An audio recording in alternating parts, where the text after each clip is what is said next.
Today is June 3rd, 2016. We're in the council chamber at the Village of Pinecrest City Hall. My name is Kathy Hirsch. I'm interviewing Gary and Veronica Matzner about the past, the present, and the future. We were talking before the cameras rolled, and I want to get this particularly before I forget, but you were mentioning how the Hurricane Andrew really was in some ways catalytic in the formation of the Village of Pinecrest. Could you explain that?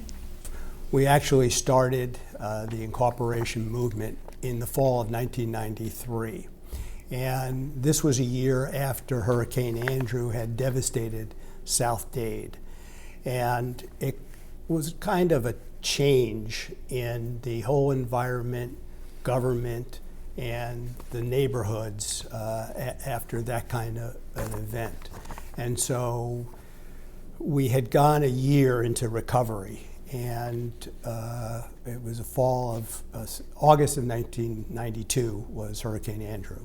And so we had a lot of transients and people coming through doing construction, and there was a crime wave that kind of followed that following year.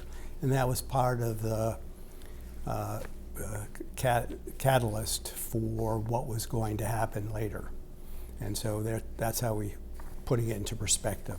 So there was real actual crime going on within what became then Pinecrest. Well, how Pinecrest got started is our neighbors Evelyn and Bruce Greer were very much concerned, and Evelyn was more of an activist than we were. She was involved with Pinecrest elementary schools and in discussions with other neighborhoods. And crime had gotten out of hand to the point where neighborhoods were hiring off-duty highway patrol persons. And we had some instances, as an example, on our street. Yeah, one of our neighbors, she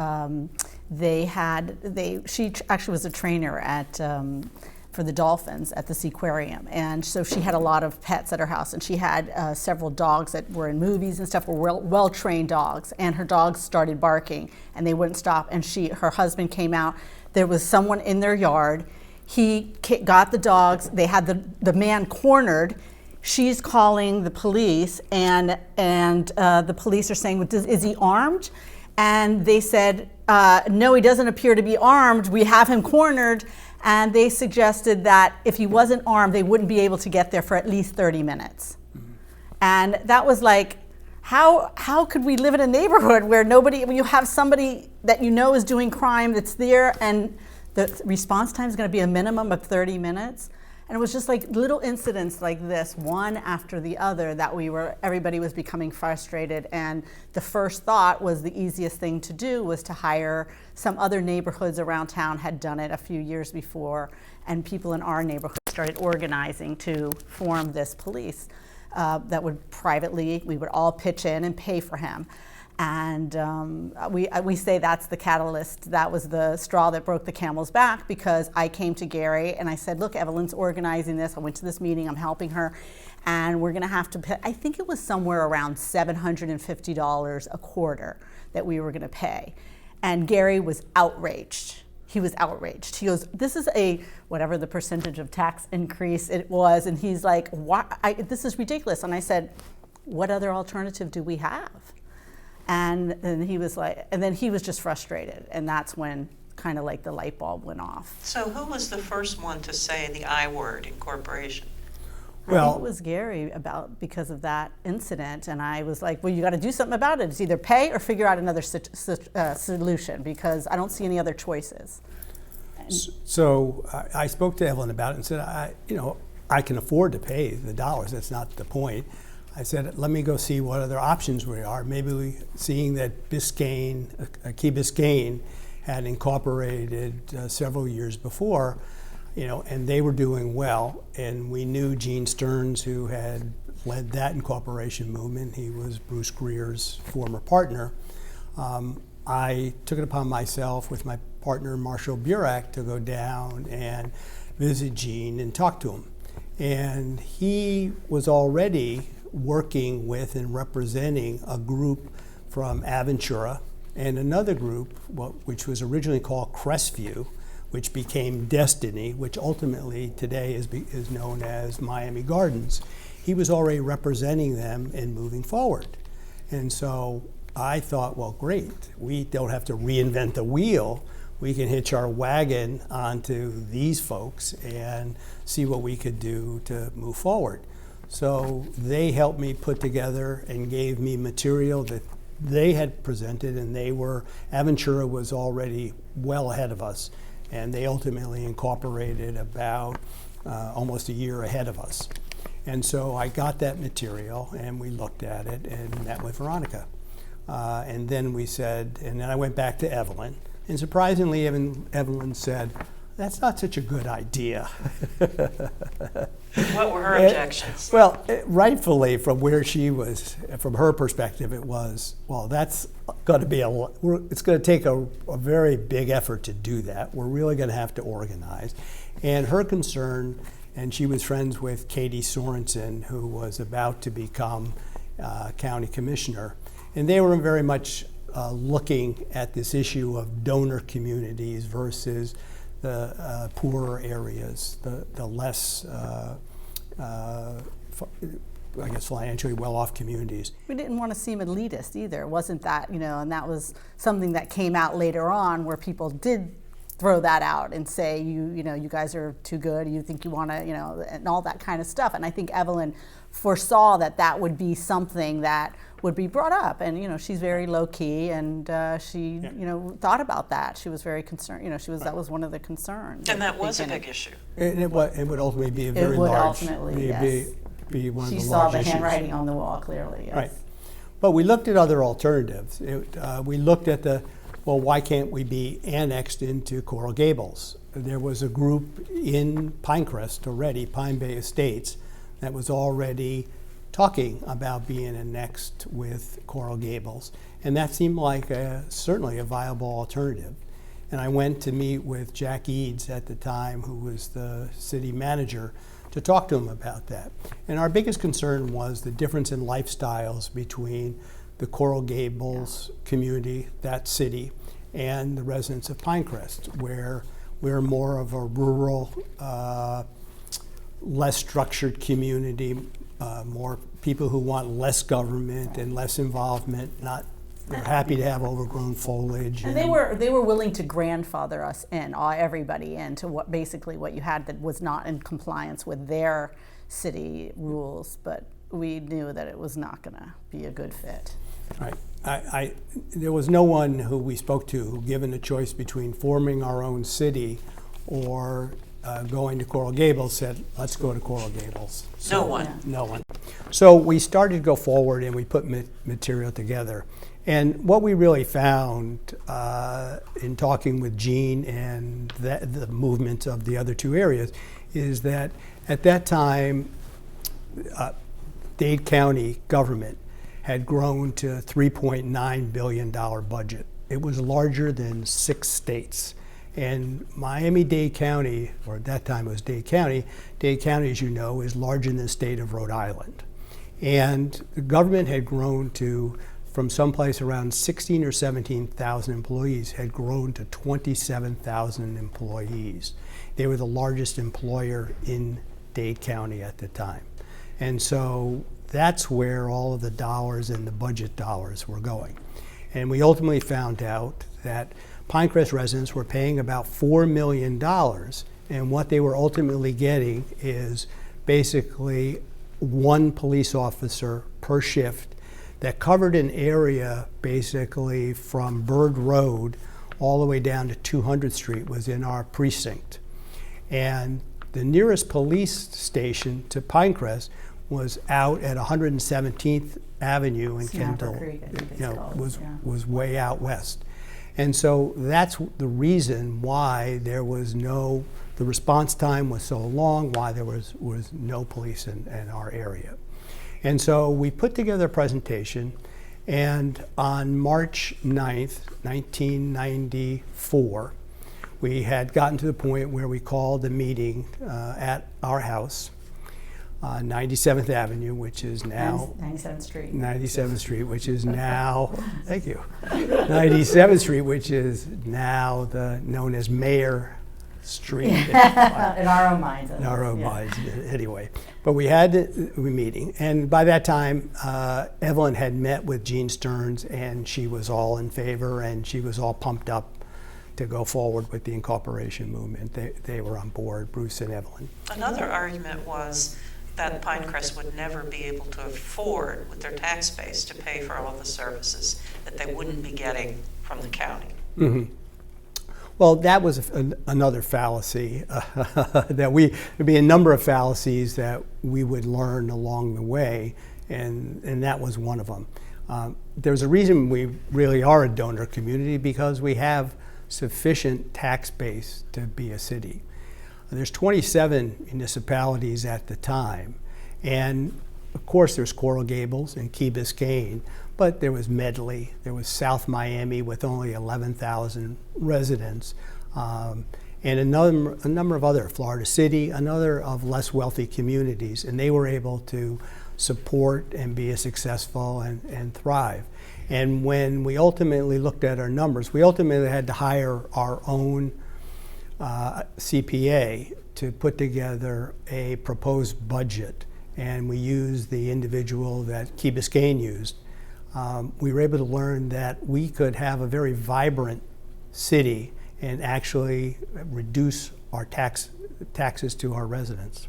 Did you have any reservations, Veronica, about this scheme? No, I really didn't. I was on board. I did, Gary and Evelyn were doing all the legal stuff, and I was organizing at the community level, which Gary will get to, but we had to do mailings, and we had to go to the schools and rent the space or talk to them about letting us use the space for our what became our first meeting after the initial meeting at our home. And 400 people showed up at that meeting, and the principal, Bonnie Wheatley, at the time, our kids had all gone there, Evelyn's kids were all going there, and she was very enthusiastic. She also lived in Pinecrest, and she allowed us to use the cafeteria the first time, and it was kind of like she thought it was just kind of be a little community thing and it wasn't going to be a big deal, and I don't really think she went to the county people or anything. And she kind of at those days the school was really run by the principals. It was a lot less, it was like their own turf. It's not like today, but I don't think she really did a whole lot of getting clearance or anything. And she said, sure, you can use it. And she was there, and 400 people showed up, and the place was packed. And that kind of started the momentum and really going forward from there. And when we saw the enthusiasm in the community and so many people showed up, we called Mayor Ferre. Mayor Ferre was the commissioner. And we were fortunate, though at the time there were 13 commissioners, and none of the 13 commissioners actually live in Pinecrest. Pinecrest, by happenstance or geography, has 2 commissioners. We had Ferre and we had Sorensen, and many of the other areas only had 1. But because of where the boundary line was, we ended up with 2. And Sorensen was a strong opponent, and Mayor Ferre had no idea one way or the other. But Sorensen was an opponent of incorporation. Yes, opponent. originally she was not for it and Yeah. supported it. She strongly was opposed to it. Yeah. Which we were very disappointed at, at the beginning, like how could that be? And later on she did come And what around was the to basis it. for her opposition? A county feeling that the county's doing fine. You're a donor city, that's good. We don't need to be elitist, that kind of thing. What no one really took into consideration back at that time was, because we were a donor city, but if we incorporated and our tax value, the values of our homes went up, then what would happen? Even though we were taking a percentage of the pie now to run our own city, the money that still goes to Dade County was a bigger pot, because the values of our homes increased substantially quickly at that time. So we ended up being almost in the same situation, and it was good. So it was good for the county in the end. But at that time, people didn't really look at it that way. We didn't look at it as they saw that money leaving the county. There was a lot of opposition. We like to say that there's nothing you can get 100% consensus of, but we were so gung-ho about it. I really didn't, I should say, I don't think Gary did either, that there would be a large contingency and a very vocal contingency of people who were against incorporation, who came forward after they heard about these few meetings starting to take place and articles were starting to come out in the paper. And then things really started to move quickly for a period of time. And then these people came forward that were, again, they had formed their own group that were anti-incorporation, and they were saying the exact opposite we were saying. They were saying we're not going to have enough money. This is only going to work out in the beginning, and then our taxes are going to go up, and we don't need that. We're fine with the county, and they just didn't see. And I would say, there was just, some of them, a big base of them were old timers who had been here for a long time, but there were also some newcomers or people who worked for the county, who did work with the county, and they didn't want to see us leave. So it was a mixed group, but they were, and then the PBA joined in later on so it became a pretty strong group of people that were out there, trying to say what we were saying was not correct and that we were giving out bad information. So we contacted Maurice Ferre, knowing that Katie Sorensen was never going to come around, and we kind of thought that we could convince Mayor Ferre to come. And so we told him we had 400 people come to a meeting, and a commissioner normally goes around to meetings and there's 10 or 20 people, and he heard, 400 people, yeah. And a politician, I could be in front of 400 people and say these great things. And this was the key moment. So Maurice Ferre, thinking in his mind that we're never going to incorporate Pinecrest, what I'll do is I'll bring a county employees, I'll bring some assistant county managers, I'll bring some people from the finance department, and I'll bring a major from the police department, from Miami-Dade County Police. I'll bring one of the senior people, a major, and we'll come and we'll just have a discussion and we'll see what their concerns are, and then we'll put an end to this rebellion. Yeah. So sure enough, 500 people came. People were in our sportatorium at Pinecrest Elementary. Cafeteria. It was the cafeteria. Right. Don't glamorize it. I was looking for the cafeteria. Right. Yeah, I guess it is a cafeteria. And we had, people were just everywhere. It was standing room only. It was great. And Maurice Ferre was beaming because, wow, 500 people, and hear me, be there. And so he put his people up on stage, and the county people did their thing, and the presentation was going well, and everything was fine until they put the police major up there. And he does his presentation about, we have this many officers, and we do this, and we do this, and then somebody said, well, what's the response time? Our complaint is the police never get there. And he said, response time, 11 minutes. He said, the police are there always within 11 minutes in response. And people said, 11 minutes? So that kind of discredited everybody from the county was saying. Everybody was like incredulous. Booing and, and no way. And it just turned the whole crowd. And you could see Maurice going, I'm on the wrong side of this fight. So next thing you know, Maria Ferre is a convert to incorporation. And then, as like Veronica was saying, things kind of went very quickly, wow, this is great. So the next thing is Aventura was moving forward, and Crestview was going to move forward. And so we kind of hitched onto them, and Maria, that meeting was in April. By June 7th of 1994, Maurice Ferre had already sponsored a resolution to do the first step toward incorporation. He went ahead and got a resolution passed to provide for a feasibility study, which is the first step under the Dade County Charter for incorporation. And so we thought that was great. And so things just, were moving along smoothly. I mean, it was really going really smoothly at the very beginning, and until that point, a little shortly after that point. But then the empire strikes back, because Dade County, sensing that Pinecrest and Crestview, Aventura, and then out of nowhere, East Kendall, West Kendall, Westchester, all these other areas looking and saying, well, if Pinecrest and Aventura and Crestview, if they're all going to incorporate, we don't want to be left behind. We want a feasibility study too. And so their commissioners were left with no alternative but to go ahead and commence feasibility studies for all these other areas. And the consequence of that was that the county commission and the manager, looking at their budget, it scared the bejeebies out of them that they could potentially lose all of this revenue that was funding the Miami-Dade County Police Department, which is literally their army.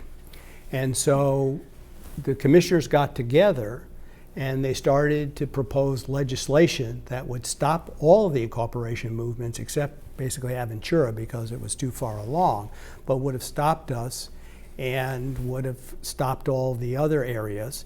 And of course, who was involved with that? Well, it was Alex de la Patilla, and Katie Sorensen was the second on that legislation. So this is how she was fighting back against our movement at the time. While that movement was going along, the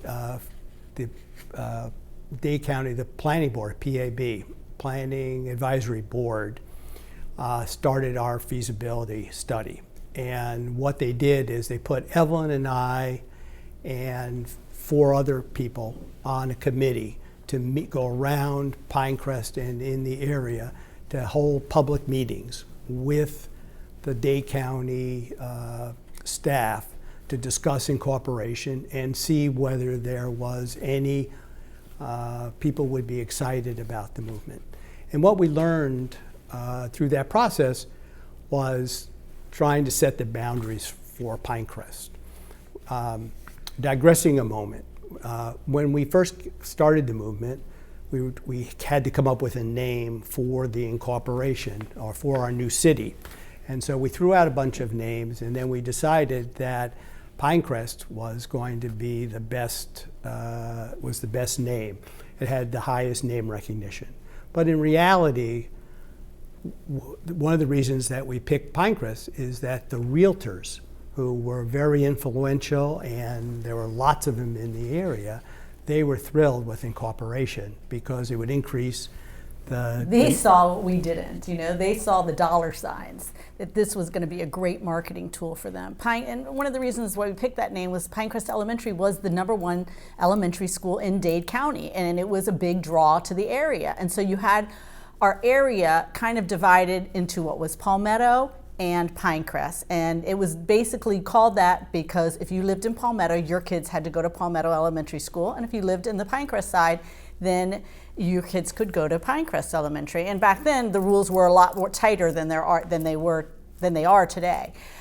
So that was, but Pinecrest was the #1 spot for the elementaries for families. Just out of curiosity, what were some of the other names suggested? You remember? Well, Oh my gosh. This is Evelyn, Bruce, and Gary and I going to dinner and going over these things. It was the 4 of us. So, you know, I mean, she could probably remember some maybe that they put forth or whatever. But well, the majority of the area was not going to be Pinecrest. So we were talking about some combination with Pinecrest and Palmetto, or like... Or calling it Palmetto versus Pinecrest. Or just calling it Palmetto because it was that area. Or just trying to come up with another name. We tried to, I can't recall. I think maybe Bruce wanted, he had gone to Palmetto High School. He was, I think, one of the first graduating classes from there. Mm-hmm. And so I think maybe they had a little more, he had a little more sentimental value towards that name. But, you know, we all kind of agreed that that would be the better name. And then it was whether it's going to be Pinecrest City or should we do like Key Biscayne and do the village of Key Biscayne. And so these were like it was a fun time, you know, it was fun trying to, and the boundaries, you know, when we first decided we were going to do this, I think it was even Bruce who said, let's make it as small as we can and keep it, and you know, and we were going to basically follow the Pinecrest Elementary School boundaries, never at that moment considering that we would really have no commercial at all, and that wouldn't include the high school or possibly the middle school. So, and it evolved. It wasn't evolved. It was, like I said, many discussions over all these concepts. And then little by little, other people got involved and started bringing in some very good points. Like it would be nice to have some commercial area, and then some people wanted us to include Dadeland and start going across the highway. And it was an evolution. And there was at one point where a group from Palmetto, right, didn't want the Palmetto PTA president said they didn't want to be in it. They didn't even want to be part of Pinecrest. And so we were going to write them out. I mean, it was like this. It was just easy. There was no rules. We were making our rules as we went. Gary said it was kind of like Bonfire of the Vanities. We were the masters of this universe, and we were creating it. And he said he wanted out. We're like, fine. And then a whole other group came and said they heard that we were, I think there was a newspaper article, right? Yeah, it was a newspaper article about during this process with the PAB study that we said, if you don't want to be in, fine, we'll drop you out of it. And that so many people were upset and signed a petition they wanted to be involved and incorporated, that we brought them. That was Cindy Blank. She was like, who's making this decision? And she knew a lot of people in the community. She had been involved at Palmetto Elementary School, very involved there, and she grew up in this community, and she knows a lot of people. And she later ran for council and was part of the first council. But we didn't know her at that point, but she contacted us shortly after that article was in the paper and said, this person is not speaking for us, and there's a whole group of us that think this is a great idea and want to be a part of it. So there was constantly this yin and yang of going back and forth. The city just north of us, South Miami, the actual diagram is like a jigsaw puzzle crazy piece, Right. precisely because of this process. If you don't want in, okay, fine. Your block's not in, Right. Exactly. And then we got calls from people who live, our swim teacher lived on the other side of 136th Street, literally on the south side of that. And she's like, "Can't you put me in? I want to be in it." So it was like, well, it's not that easy now that we've come this far in the process. But as people learned about it, they were either happy or unhappy. And the people that were unhappy, let's talk about them for a minute. What were their major objections to incorporation? I think number one, it was potential increase in taxes. That we were just another set of politicians, that this was just about money, that Evelyn and the realtors were going to get together and increase the taxes, and we've been here and we're on a fixed income, and that who are we going to trust? There's nobody that's actually ever run a city. None of you are politicians. None of you have ever done anything. You're just like Donald Trump. You're business people, but you've never done anything essentially. So, and it was a valid point.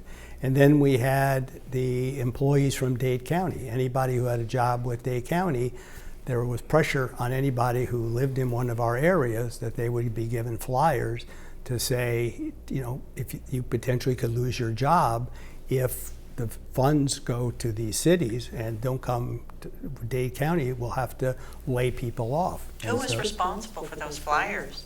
Well, it started at the county manager's office. I mean, that's where that, and I think the group of commissioners who were against the incorporation, they were very much concerned about meeting their budget.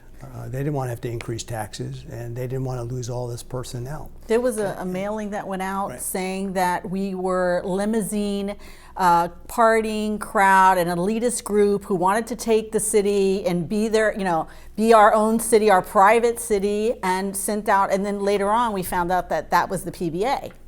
That they had, association had sponsored that and paid for it because they were concerned about police officers losing their jobs, which looking back was the most ridiculous thing because now there's more police officers. We had two basically in our whole neighborhood in a large geographic area. We didn't know who they were. They had no concept of who we were.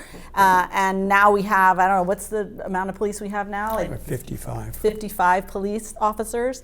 So it was totally misguided and, and slanderous. And they were really willing to say anything. And that's why to this day, I'm not a big fan of theirs because it's like the people who were against incorporation thought the same thing, that we were willing to say anything we needed to get this done. And that wasn't the case. We were really trying to do this totally above board. We gave out numbers. If you look at the early materials that we sent out to people, we gave them budgets. We gave them, we told them the amounts of money that we were already committing to the county, that this was plenty. And we tried to show them with real numbers, not just saying things and hoping that it was we really Evelyn had diligently prepared a budget along with that person that we had hired from Key Biscayne. And so I was always confident that it never occurred to me to think that this wasn't going to work. And, I was like, I thought, what's wrong with these people? I now as I'm older and see how the world really works and how many people really do just say things to get elected or just because for their own self-interest. But I guess I was young and naive back then because I really did not understand, and I really took it personally that these people were being so vindictive and so mean. To this day, if the PBA calls my house, I hang up the phone. I can't deal with them. I can't deal with them. And my brother-in-law is a former police officer. I love the police officers, but I don't like their organization because I felt like a victim of theirs firsthand, and I took it very personally. So, but that was the opposition, and it did. There were people in Pinecrest Elementary who our kids were going to school together who were on the opposite side, And the irony is, I think Hope Marcus was the leader of this opposition group. I can't remember what their name was. They were anti-incorporation, what their official campaign they had set up. And, the irony is that today her granddaughter goes to school with my son, so it's like things have come full circle, and I don't even know, hadn't seen her in years, but she did organize with her neighborhood. She convinced everybody in her neighborhood, and I think her block where she lived was very involved, all of them. They were a close-knit block, and they believed that she was right, that we had our own self-interest, and that we were just making this stuff up. One of the things that really fascinates me about this whole process is how do you balance when you're starting out between the immediate needs and the long-range planning? Mm-hmm. Obviously, there were things that had to be done right away to satisfy people's concerns. Mm-hmm. But also you wanted to lay a groundwork so mm-hmm. that there would be sustainability and ultimately that progress would keep rolling on. So mm-hmm. How did you accomplish that? Because I think it seems that you did it. Mm-hmm. Well, I think we did a few things. We hired the Dick Henderson, who did the feasibility study, and he did a very detailed study. I mean, it looked exactly like the Pinecrest budget would ultimately look like. And it was so detailed, it would say how many desks, how many pencils, books, everything, how many computers we would have. And so it was about a 7 or 8 page budget that we put together. And Evelyn really worked closely with him to do that because that's really her bailiwick. She's good with numbers, and I have to credit her for really working with him on that and doing that budget down to, like Gary said, every detail. And by happenstance, again, it's kind of these things were just a confluence of things coming together. I had left my law firm and Evelyn had extra space. I moved my law firm into her offices at 2400 South Dixie Highway. So I was there with my secretary. Evelyn had a friend or PR person, Jane Scott, and Jane became executive director of our not-for-profit Pinecrest Incorporation Committee, Inc. So we formed a not-for-profit, and Jane was, in terms of getting the PR out to people, organizing people, and letting people know what we were going to do. And so we were looking at what we would need to do in terms of focusing where we were going to go. And at the point where it looked like we were going to incorporate, I had put in so much time, and Veronica was concerned about taking away from making a living. Yeah, I always jokingly say that if that was a client, we'd be retired today, because it was a lot of, and I will also say the stars aligned for it to happen. Gary had left his firm, they had sold his firm, he was financially able to not work 24/7 on our life, and he was able to give, and he moved in next to Evelyn, and so they were all there working, and it really was a synergy and an alignment of the stars that allowed this to happen, because I don't think at any other point in our lives it would have worked out, except for at that very moment. So we were focused on dealing with Dade County and those issues, and Evelyn and I would meet with various community leaders in the other cities, and like Key Biscayne. We would visit, we'd go over and meet. And in fact, one of the meetings, I think Veronica had met with our current clerk, with Guido and Yossi, when they were employees at Key Biscayne. Our current manager. And they were, I know they were angling for a job back then. They were really nice to us. They were super nice. I say that jokingly. They were very helpful. Any numbers that we needed, they got them for us. They were really helpful. Right. So we were looking at what it would take once we got to incorporation, in terms of, here are the steps, this is what we would need to do. We talked about that Evelyn anticipated that she would like to run for mayor, because it would be a complete kind of disappointment, or our concern was, here we had a vision and we led the movement and we put this together, and if either Evelyn and I didn't at least run for mayor, then this vision never would have been seen through to conclusion. That was one of our biggest concerns, is after, after we do this incorporation, we've seen Dade County, some of the people that run for office in Dade County and now in our country that really don't know anything about politics or how to get things done. And there is to a certain extent some backroom dealings. In politics, it's the way, if you have to scratch someone's back to get what you need, and you have to be cordial, and you have to be able to communicate and get along, right? And work with people and compromise. And you have to be tough. Right, right. And so that was one of the things, and I think the other reason why this was so successful at the beginning and we were able to overcome all the obstacles was that we were 100% transparent. Any question anybody brought up, any concern, Gary and Evelyn went to meeting after. I remember being upset that Gary's out two nights a week on going to these little neighborhoods, and I'm like, really, is this necessary? And he's like, we need everybody to be on board or it's not going to happen. I mean, it was like going to you would call and say, well, Gary, my neighbors, we're concerned, we want to, Gary would go to your house, you'd make a coffee, and he'd go over that night and sit with your neighbors, or Evelyn would. And the two of them did that countless evenings through this whole 2 year, which at the beginning I thought it was going really fast, but it turned into an arduous, long process. And we hit stumbling blocks along the way. There was a lawsuit. There was, I'll let Gary elaborate on that stuff, but there were some big stumbling blocks. Tell us about the lawsuit. Well, we were able to get through the incorporation process, and even after the final vote in 1996, Armando La Casa, who was a former state state rep or state senator, who was a pro Dade County person, he was aligned with the Dade County folks. He filed a civil lawsuit to say that the process was flawed, and that the public hearing process, that there weren't sufficient public hearings, and that we didn't dot all the I's and cross the T's in the process, and that therefore it should be set aside. I want to get clear about who it was bringing the lawsuit.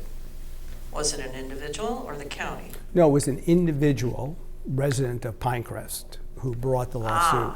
It was he as a voter, as a citizen, but he was doing it from our perspective as a shill for county. for the county. County really people. couldn't bring a lawsuit against their own process. Right, Right, exactly. right. So it was an individual who brought it.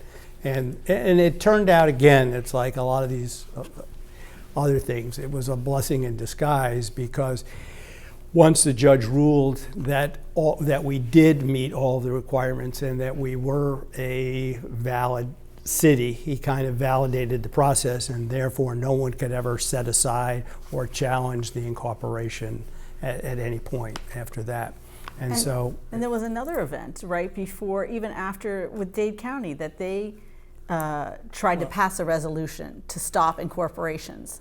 Right, was that right before the timing on that was when? right. Well, on the timeline, getting back on the timeline, in exactly a year before, before we had the initial vote, in September 19th, 1994, we had the final meeting of the PAB Feasibility Study Commission.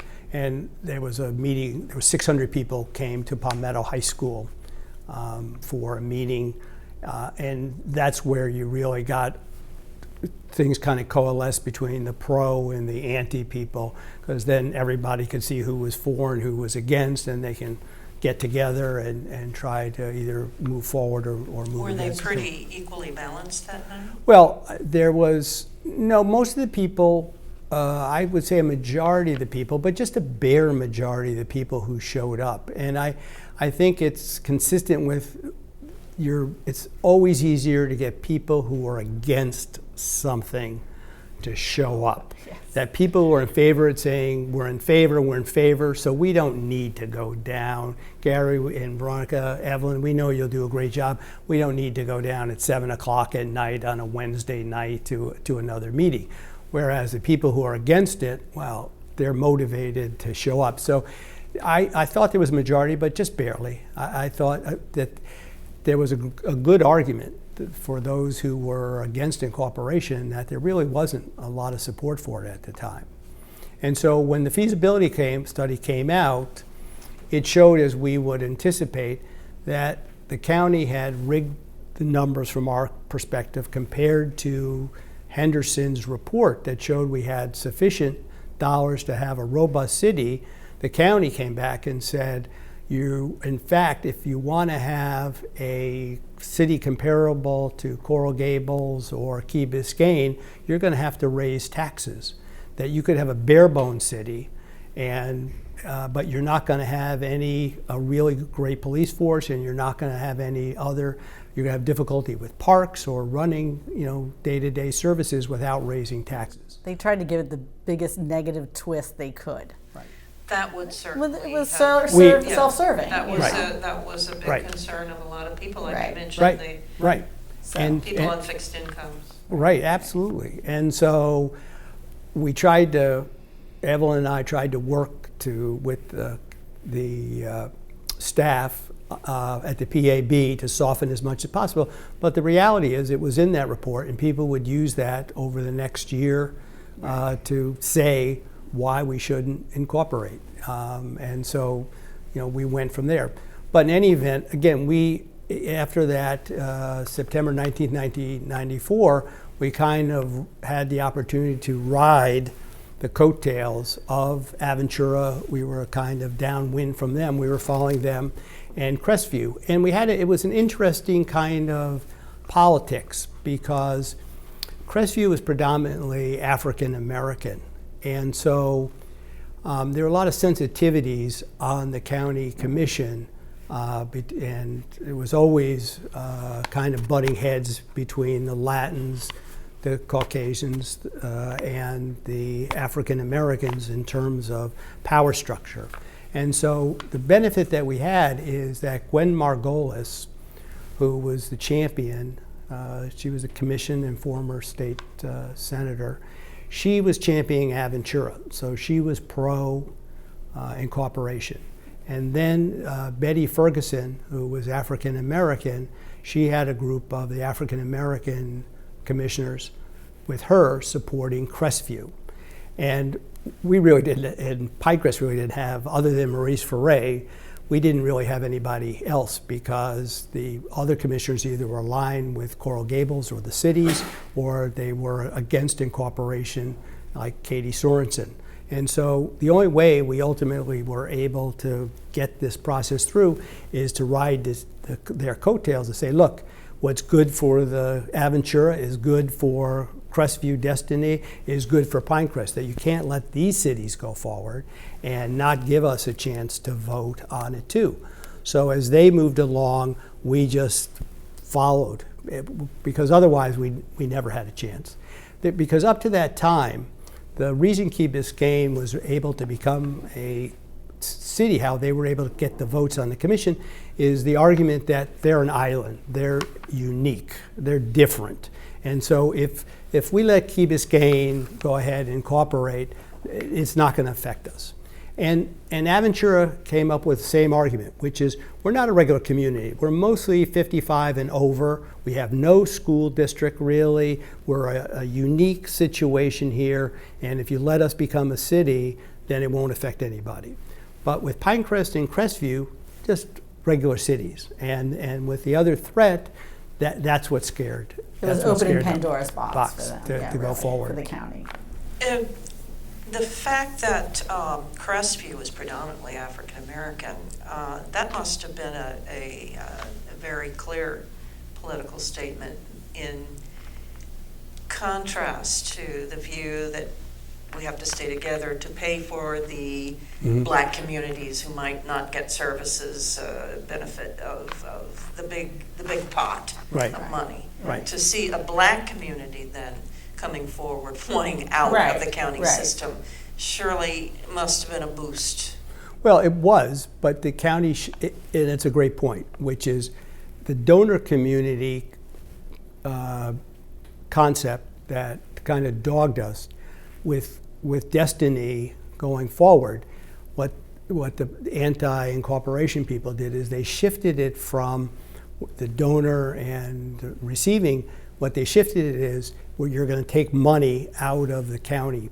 Both of you, both you Crestview and you Pinecrest, are going to take this chunk of money. And if Kendall, which is 100,000 people, if they left, and Westchester left, which was probably around 50,000 people, if all of you people left, it's really talking about hundreds of millions of dollars in lost revenues.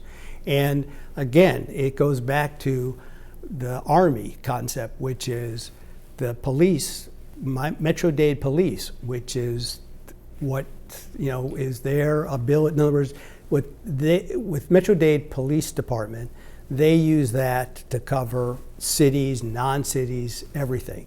If there's emergencies, there's problems, whatever, they've got this army of police to be able to do everything they need to get done. And if we all moved out, that's the largest bucket of what unincorporated Dade pays. It goes toward those police, and they'd have to lay off a third of the force if everybody ultimately left. I mean, they would get other jobs possibly with these other forces and cities, but it would create havoc. Even in all their zoning departments would leave. Everybody would create their own. It was really a big threat to Dade County. I mean, you understand they have a building, they have all these costs fixed costs, and it is scary for them to think about everybody doing their own thing. So we understood, and we clearly understood it. What ultimately helped us is as these other cities fell by the wayside, and it turns out it's just Pinecrest, Destiny, Aventura. That's all that was going to go forward. That really took the wind out of the sails of the opponents to say, they can't incorporate. They figured once we get Pinecrest and Crestview done, we'll shut the door, which is what they did, and create a moratorium and set new rules, which then set back everybody at least 2 or 3 years to incorporate. So Palmetto Bay and Miami Lakes couldn't move forward ultimately with their incorporation for several years later because of what we had accomplished. What finally caused the lifting of the moratorium?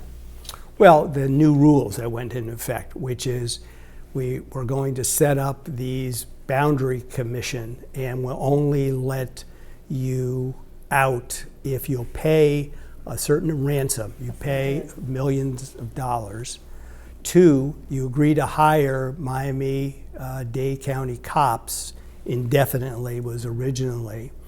And 3, there were certain limitations on we'll set your boundaries, or we'll ultimately tell you where your boundaries are going to be.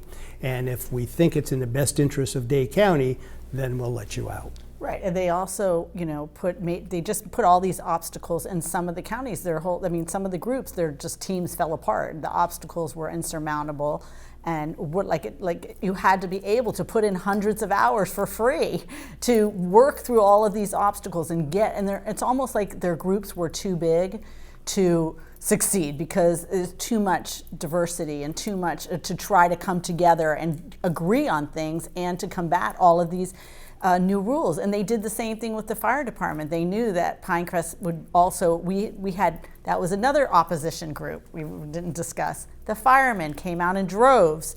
We were already going to do a police department. They were, you cannot close us down. We're going to stay in Pinecrest, and we don't want individual. They didn't want us to, and they were really organized. And the police may not have seen it coming because, as I said, it went so fast in the beginning. But then during that slowdown, and that wasn't part of our original mission, but they could see that that down the road further, they were going to be the next department we were going to take over. So Evelyn cut him off at the pass. Evelyn came to me and said, look, we need to do police, but we don't need to do fire. Let's just come out and tell the fire rescue folks that we're not going to do it, and we'll work an arrangement with them to put a fire rescue station in Pinecrest, but otherwise, and we'll pay for it, but we won't do our own fire rescue. And once we did that, that was the end of their fire out. Everything was called. We put the fire out. We put the fire out by compromising with them, and that wasn't something that was so important to us at that point. Even though we are also a big donor community to the fire department, we give a lot more in our taxes than we do and take out in services. I'm going to skip ahead a little bit, but this very issue right now is before us in the village, correct? Right. About the fire department. Right. For that precise reason, Right, exactly, for that precise reason. And I'm really not clear on the details, but I think Pinecrest is one of the only cities that can still opt out of it. The county started putting in all these obstacles, and some of the newly formed cities don't have an option, and I believe that we do have an option, and I think there's some debate about that, but it's my understanding that we do have an option. And it's something that we should pursue because ultimately it gives us, as we do with the police, a better quality of service with savings of money, of dollars. Well, not to be contradictory. I know, we don't agree on this topic. No. When I was mayor, we investigated this issue. And the way the charter was written, the way the Dade County charter was written, every city had the opportunity to form its own fire department, and there are very few. And the fire department is much controlled and is very tightly run. And so the problem we were having is we could form a fire department, and we litigated that issue because even though the charter did say that, they argued that the charter provision didn't allow for new cities. They were saying it was only for cities that were in effect at the time the charter was written, but not new cities. So we had to hire council, the village of Pinecrest, and we litigated that, and we won that argument. The judge ruled in our favor that it was all cities. That was the good news. But the cost of startup for a fire department, given that 99% of the fire department's calls or needs is for rescue. In other words, it's for ambulance, it's for emergency. That's 99%. 1% is for fires. In Pinecrest, typically in a year, you're really only having 7 to 15 fires, and they're small kitchen fires. We've had like one house, I think, burned down in Pinecrest. But otherwise, to go ahead and put out capital expenditure for fire trucks and have all these firemen just sitting around was, in my estimation as mayor, was a waste of money. So what I wanted to do was to contract with Coral Gables, where Coral Gables would provide us with the fire truck portion. We would do the rescue portion, and we would share some of the costs. Well, the mayor of Coral Gables, Don Slesnick, thought it was a great idea at the time, and so we started negotiating and put it together. When George Burgess, who was the county manager at the time, heard that we were putting this deal together, he called up and scheduled a meeting with Don Slesnick, Mayor Slesnick, and said to him basically, if you do that deal with Pinecrest, we will not do any more agreements or deals, and we'll essentially go to war with you. We don't want you to do it. He used the word war. Yes. You weren't at the meeting, so. No. But it was told to us that there was a come to Jesus meeting, and he changed his mind. Yeah. Don described it that way to me. And so next thing you know, we went from having a majority of the commissioners from Coral Gables in favor of this, because the police union was wildly in favor of it, because they were going to hire more firemen for Coral Gables Fire Department. The fire union. The fire union was in favor of it. The Coral Gables Fire Union was in favor of it because they're hiring more firemen. They thought Well, I it was would great. have thought the police also, because the fire services takes a bit of the pressure off of them for answering some of these calls. Yep. And so, but we went from having a majority of the commission to support our fire to no votes. And so that was the end of the discussion. Showed up to a meeting and they all, we thought it was going to happen, and then they all voted against it. Voted against us. We And lost. so that was the problem.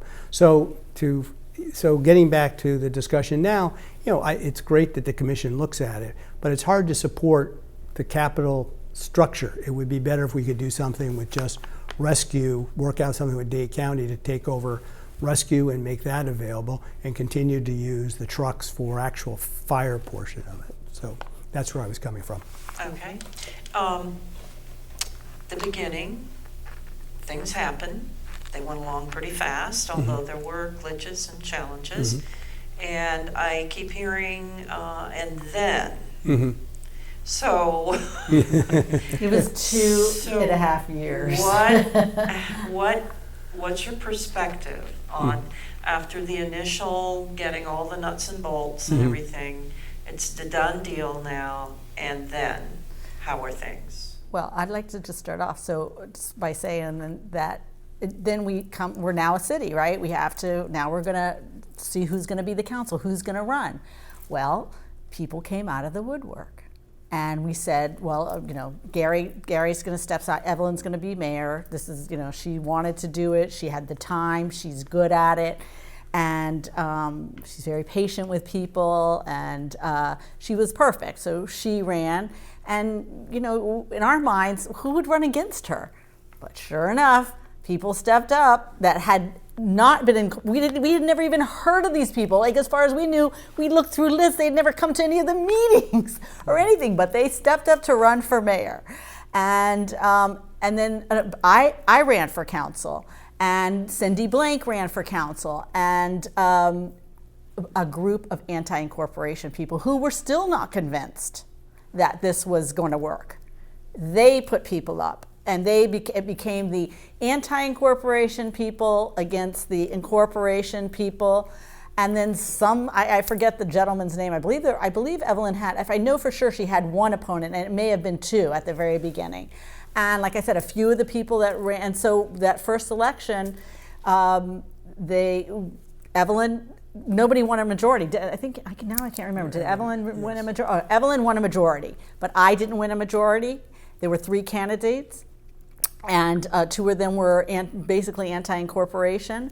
And Cindy Blank, I believe, won outright. And Leslie Bowe, who we didn't know, had come forward, but was a supporter of incorporation and had worked, and you worked for Dade County Schools at that time. And he was like-minded, and we were all, you know, we got to know him and we supported him. And there was a few other people that ran for these 5 different seats. You know, we went through this process. We wanted it to, when we set out the different, how are we gonna, Gary wrote the charter. How are we gonna make it so that everybody in Pinecrest, well, not by himself, I guess, right? Is that where he didn't write it by himself, but he was part of this chairman of the Dade County Commission. As part of the incorporation process, the last step was appointing a charter commission. And so I was one of 5 members, and I ultimately became chairman of the commission. So I, like Thomas Jefferson, I did the drafts, and then other Who people. was in that committee? Merritt Stierheim, Roger Carlton, Lynn Danheiser, and I know we're going to leave somebody out. I think it was Diaz, wasn't Diaz part of it? It could have been Sandra Diaz, Yeah. I believe was the 5th. So we had a nice, very good group. Yeah, a group. I mean, these were people who worked for government and knew what they were doing. And then Gary did the legal aspect, but we had really good, solid guidance. And, you know, we look back now, we go, how did you miss? There's only a couple of things really that have come up where, like, didn't write that good in the charter, you know, like we could have narrowed that down a little bit. Well, because people said this was about money, and for Evelyn and I, you know, we make a living, we do nicely. It cost us money. It cost us money, but it wasn't about money. And so, whereas most of the other all the cities and the new cities, almost all of them pay a stipend or some fees to the mayor and to the council members. I specifically put in there that there was no compensation to any of the elected officials. There's no compensation. In hindsight, I think it was a mistake, but and I always said that they should amend the charter because people put in time and effort, and the other cities, they get paid, and it would give an incentive for people maybe to run, to participate. Because it takes a lot of time. Right. And it does cost you out of your business. But I think also at the time, I remember saying when we were debating whether you should or not, I remember saying our community is filled with volunteers that give to volunteers and presidents and co-chairs of boards all through this community of charity, people that sit on big boards for charity and do it out of the kindness of their heart and wanting to give back. And I said, well, why can't we give it, you don't need to get paid. You can give back if you're willing to work, be on the board of Children's Hospital or, the arts. You'd be willing to do that same thing for your own community. So that was kind of like where we came from on that. And there were committees established, citizens advisory Right. committees. Like you were on the Parks Committee with Leslie Bowe and myself. Yeah, Kathy, yes. Yeah, no, I mean, we tried to include as many people. We wanted people to feel a part of the process, that we weren't this elite group, that everybody had something to say. And there, I mean, Pinecrest, that's the one thing that I think makes Pinecrest a really great place. And our government, although it's been a little wacky lately, to this point, it's been a respectful place. It's been a place where you could come and say your piece, and everybody listened to everybody, and there was no being condescending or anything. Everybody was respectful of whatever position you had. We want to put lights on, and I remember sitting at a meeting where someone says, we don't want lights, we're stargazers, we moved here because my husband and I and we were respectful of that, and Evelyn and that original council, they never belittled anybody. And I think that was what has made it successful. It got it started in a good way. Good. The other thing that was important is I became chairman, as we said, of the committee, and Evelyn ran. But one of the most important things that when you were asking before, Kathy, about what we were looking for, one of the concerns was parrot jungle. And that it was very important to Evelyn and the other founders that we try to keep parrot jungle by parrot jungle. And so we had a number of discussions about what can we do. And when Bern Levine made the decision to move to Jungle Island so he could have his catering hall, which is what he wanted. He left behind, he was going to sell the property. And everyone's concern was that they were going to build houses. And in fact, there's an article in the Miami Herald that ran about how it was, that land was actually zoned for acre houses, that it was actually could have built any number of houses. That a lot of it was not protected historically at the time. When did that zoning occur? Well, because the zoning had been in place prior to the property being bought, and so that was the grandfather zoning that was By left the behind. Shears or by? No, by when Dade County had platted the land, all of that area, all of our area in Pinecrest, it was acre properties. And that piece slipped through because during the process, like of trying to save Parajungle, when that went on the radar, that piece of land behind where there's a, it's a subdivision where behind the sanctuary, that was part of Parajungle land. Right. And he sold that off before we could stop him. Bern Levine sold it off. Before we could Before stop we him did and incorporation. and before we could intervene officially. Right. And So he never would have, knew that. yes, he So- would have sold the whole thing off. Right. If we couldn't. Right. Let me tell you, if Gary So- and Evelyn weren't working together at that time, because Evelyn at the beginning didn't think that we would ever be able to get it. She didn't think he was ever leaving, that the county would ever be able to make a deal with him and move him to that island. She said she didn't think I remember sitting at her table and her saying they're never going to be able to get their act together to jump through all the hoops they got to do to clear that land for him to move there. I And think they're sorry they did. they made it. And then the money was a big issue, and it was Gary who procured the money because, as I say, the stars lined up. The Dade County was coming. I mean, there was a movement to do a bond issue for park money. Right. So we were able to get $4 million toward ultimately the purchase price.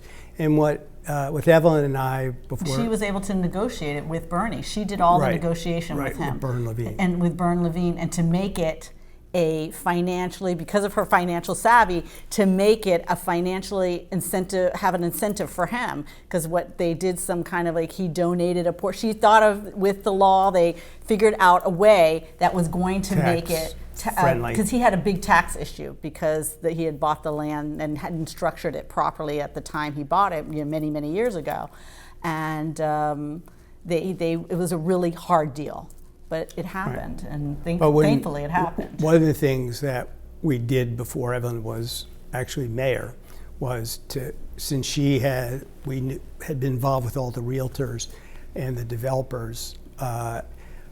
Evelyn spoke to some, and I spoke to some of the developers and said, don't even think about buying this property. The new city, the new village will never, ever give you anything. We're talking off the record to them. Don't ever think about making an offer to buy or do anything with this property to build houses there. We want it for the city. And so that helped to gave pause to any of the developers to try to build houses on the property. But it still left us with a hold for $10 million. So we were fortunate to cobble together the $4 million in the bond issue, and then Evelyn's savvy in negotiating, we ultimately saved the property. And I think that's one of the most important things that we did at the very beginning, the first couple of years of incorporation. Because if we do have a heart Yeah. to our village, it's there. Well, it's funny you should say that because, and one of the FIU did a study for Dade County about incorporation, and the professor who did that study came to one of our meetings, and he got up and he said, Pinecrest, you can never be a successful city. You don't have a downtown. There's certain elements every city needs, and that's a downtown. And he said, you don't have a downtown. You've got a strip of shops along US 1, but you can't be successful in downtown. And we said, well, we begged to differ. It was more about we have the tax base to do it. And as it turns out, I think exactly as you're saying, Kathy, Pinecrest Gardens is our downtown. That's the heart. And that's where everybody comes to meet for a farmer's market, for a community center, for the library, for sports. So it's turned out to be exactly, I guess, as he said, you have to have a downtown. The only thing missing is a restaurant. That's That's my personal. Yeah, I'm sure I've already spoken with the candidate, hopefully who'll become mayor, and that's one of his priorities. Because there was a restaurant there. It was a great. We used to go with our kids all the time. Sunday Have morning breakfast brunch. there and let Yeah. them take out the parrots. Something that you said before we rolled camera that I made a note of when we were talking earlier. You said, ironically, it went too well. Mm-hmm. That intrigues me, and I'd like for you to elaborate on that. Well, I think that we had a false sense of this will get done quickly, and I think we passed that on to our supporters, that this will be easier than maybe even we thought it would be, and we'll get this done even quicker. And so it ultimately came back, I think, when we had the meeting at Palmetto High School, where we expected overwhelming support like we had at Pinecrest Elementary, and maybe 50% or more were against incorporation. And when we tried to get people to go downtown, where we had 4 or 5 critical meetings at the county commission chambers, and you have to sit there for hours potentially, and you have to go down over and over again, and maybe nothing happens. Like when on November 8th, when we were expecting to get approval for incorporation and we wanted a big turnout, well, it got deferred. All those people came for So we nothing. had to say, please come back again when we begged them to come. And almost nobody came. At that point, it turned out, fortunately, to be moot on the meeting on November 21st, 1995, when the county commission approved the incorporation after we had the issue with Coral Gables was resolved. We had a very low turnout. It's just, you can only go to the well so many at times. And I think the fact that we thought it was going to be so easy kind of lost some of the steam. Well, of course, they used that as a tactic, delaying meetings and Right. Defer. And it was working. It was working. We were very nervous about that. That was How are we one of the gonna show reasons them? to leave the county, was for that practice they have of doing that. Sure. Clearly. So, looking back, I suppose you think it's all worth it. Well, I like to say, or Veronica said, sometimes you do something and it turns out better, a lot better than you ever thought it would be. Because I've been involved with companies and representing clients in startup businesses, and sometimes they work, sometimes they fail. But sometimes just magic happens, and that's what happened here with the Village of Pinecrest, that it's something we never envisioned would turn out this well and have such a positive effect on the community. What I find is that unintended consequences is that Pinecrest has given people a sense of community, where before you lived in Miami, people now live in Pinecrest, and it means something, and they all can relate to it, whether they're going to Pinecrest Gardens, or they're coming to the various events that we have, or they're playing on our soccer teams or our sports teams. It's a real sense of community, and we never had that before, and that's why I'm so proud of the accomplishment that we've done. How do you feel? I agree with what Gary said. I think that we didn't quite envision we just were thinking police, safety, having someone to call, that's what we were thinking about mostly, and zoning, control of our zoning. And we really didn't look at the emotional component of having everybody feel like they belong to something in common, no matter where you're from or your neighbors are from. We're a very diverse community, and every day more and more so. But when you say, oh, I live in Pinecrest, people know exactly where you live, that area, and so many people say it's so pretty there, and that was the trees, but it was all these little pieces that we really didn't foresee. Thankfully, we got what our main goal was. We do have a good police department that is responsive, And I'm happy to say that accomplishment was done. But these other things have been just frosting on the cake. You know, it just added things that we really didn't foresee, or that wasn't what motivated us, but we're really happy to have that be a part of this, our legacy. I'd also be remiss because, you know, in preparing, you know, for this videoing today, I was thinking back, and one of the things that just popped in my mind that was really a key element was Grant Miller and community newspapers. Yes. That, as Veronica rightly pointed out in our earlier discussions, we didn't have internet, we didn't have any email, and it was very difficult to communicate. And Grant Miller went and, out of their own pocket, paid for delivery of newspapers to all of our homeowners. And that kind of was He was a big catalyst in helping this. Yeah. He approached me, I met with him, and then I went and introduced him to Gary, and I said, well, you've got to meet this guy. I wasn't familiar back then with the community newspapers. And I was like, he can help us. He's going to help us get the word out. And he was really fundamental. And he's such a great part of our community. I mean, everybody in the community, if you have a kid that plays sports, or you know Grant, and with his brother Michael, I mean, it was good for their business too. They had another community, another newspaper to add to their, but back then he didn't know if it was going to really happen, and he was willing to be a part of it and to put his money where his mouth was, and his time, and his people. I mean, and it could have not been formed, and he would have not had the benefit. But and it became his most successful, I think out of 13 papers, his most successful newspaper. yeah.